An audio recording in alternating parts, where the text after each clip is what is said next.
Fatherhood, education, retention, and remembrance. Those are some of the themes we explore in this episode of Creating Black History in SA. From the classrooms to lessons on life, you're about to meet a handful of local people with their own definition of Black history, their own mission in preserving it, and unique ways of creating it.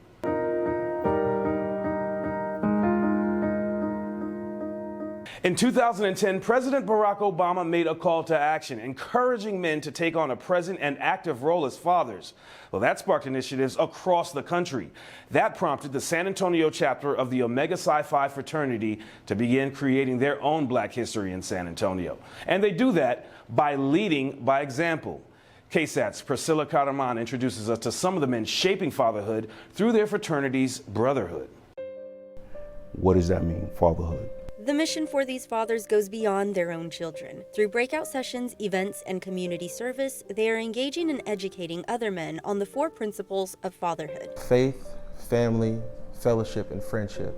Not only will we teach to that, but we will live by example to that. If those three things are in order, it sets up a great opportunity for a friendship to be developed. And once a friendship is developed, you'll see the relationship between a father and his child.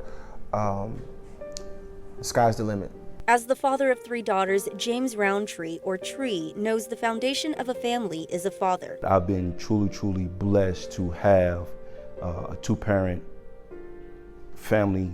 I get a lot of people who are not that lucky. Co-chairman Archie G. P.A. Jr. says his upbringing wasn't as fortunate. He told me at a young age that I would either be in jail or dead. As a retired airman and loving husband who is active in the church, PA runs Omega Psi Phi's Fatherhood Initiative with his son Anthony. But the decision to lead the program wasn't their idea alone. They were recommended by the fraternity's vice president. In my mind, I just thought, what better way to show the trueness of the Fatherhood Initiative than having a father who not only is showing his son the ways of manhood, the ways of fatherhood, the spiritual guidance, the educational support, the emotional support, but putting those 2 men together and allow them to tell their story. Since officially taking on the task in October, the father-son duo has initiated outreach at local schools. That sets good examples for school-age kids. And it's good for school-age kids to see educated Black men coming to their communities, coming to their homes, coming to the schools, show them, hey, you can be just like me. You just got to work hard, study hard, and achieve. The initiative is an extension of the fraternity's pledge to community service. Every year during the week of November 17th, the anniversary of Psi Phi's founding, the families of the fraternity give back. This past year, they helped to feed more than 175 families during the Thanksgiving holiday season.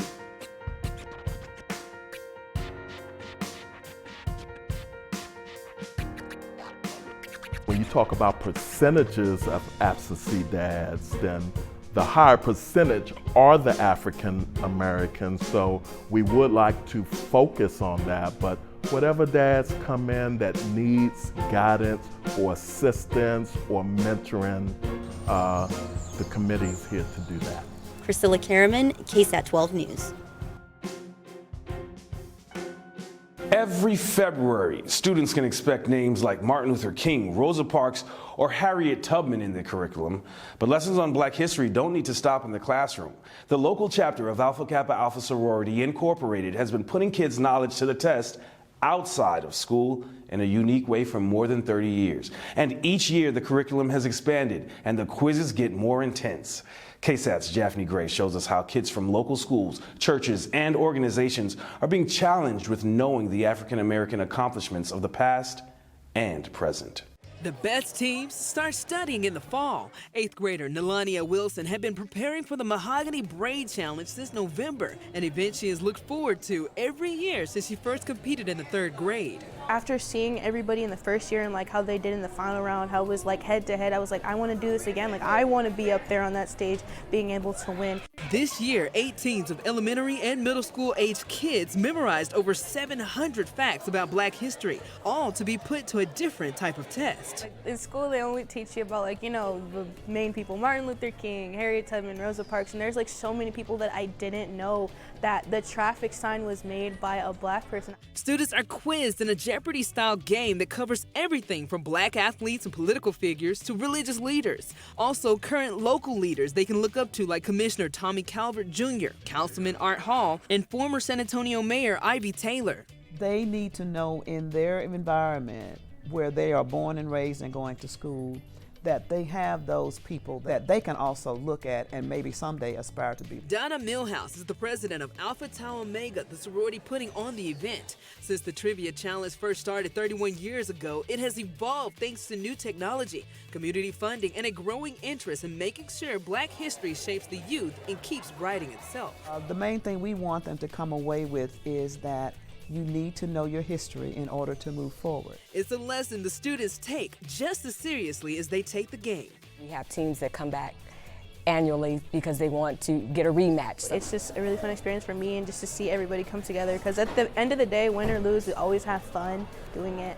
Organizers say it's that enthusiasm that reassures them that they're making a positive impact in the community and creating their own Black history in San Antonio. Daphne Gray, KSAT 12 News.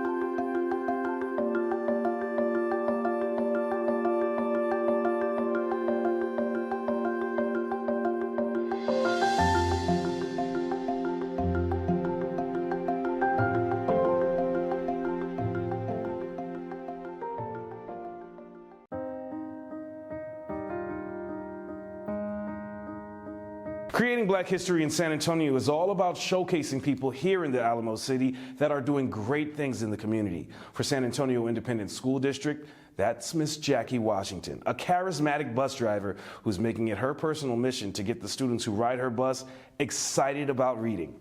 Her district serves more than 50,000 kids. More than 90% are at an economical disadvantage.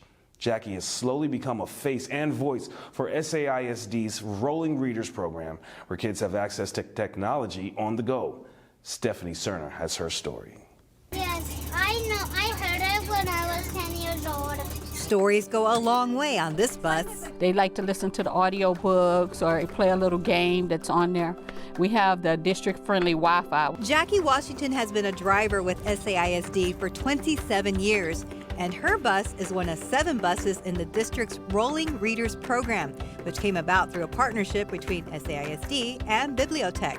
The program gives students access to Wi-Fi on the way to school and on the way home, as well as access to Kindles. Some of them don't, they have phones, but they don't have like hotspots or something or Wi-Fi. They can get on here and they can do the homework or, you know, just have a little access to reading. And that's what we mostly want to see them doing, extra reading. And Jackie always has her bus decked out. Right now the theme is Valentine's Day, and next she will decorate it for Black History Month. A couple of kids, when they came and got on the bus, me and my director, we went to one of the schools for a career fair, and the kids got on there and they said, "Oh, this bus is lit." And he was like, "Lit? What does that mean?" He said, "Happening."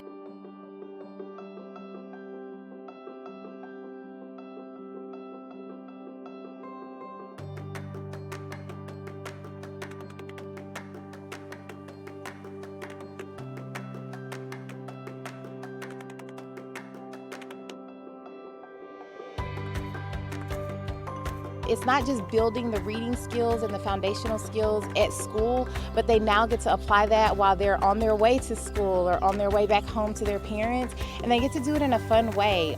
Stephanie Cerna, KSAT 12 News. Before the bell rings and the kids get dismissed, they might get a visit from our next feature. The Buffalo Soldiers are the first African-American soldiers who were allowed to serve in a peacetime army for the United States. And the ones here in Bexar County have set out on a mission to keep their history and legacies alive. A Buffalo Soldier is an African-American soldier that served in the Army in 1866. Meet Larry Carter, a 28-year Army veteran and now the president of the Bexar County Buffalo Soldiers. Buffalo Soldiers got their name from the Cheyenne Native Americans because of their woolly and dark hair and the respect they had for the buffalo, how fierce they were. That's the trap door, and this is the Sharp 54. 9th Cavalry in 1867 actually did their basic training right here in San Antonio. These men had jobs and they were paid, but still, it was not an even playing field. On the forts, they lived segregated from the white troops. Even when they would build the forts, they weren't able to sleep in the facilities that they built. They slept in tents while the white troops had the buildings for them and their families. These soldiers, even though they had to battle systemic racism, they still put their lives on the line for this country. 14 of them earning Medal of Honors during the Indian War period, and one woman even posing as a man for 2 years just to serve. She cut all her hair off and disguised herself as a man. Her name was Captain Williams.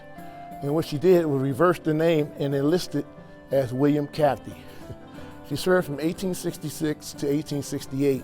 The Bexar County group now has 25 members.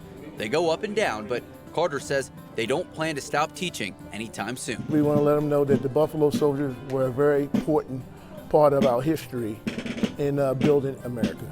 Max Massey, KSAT 12 News.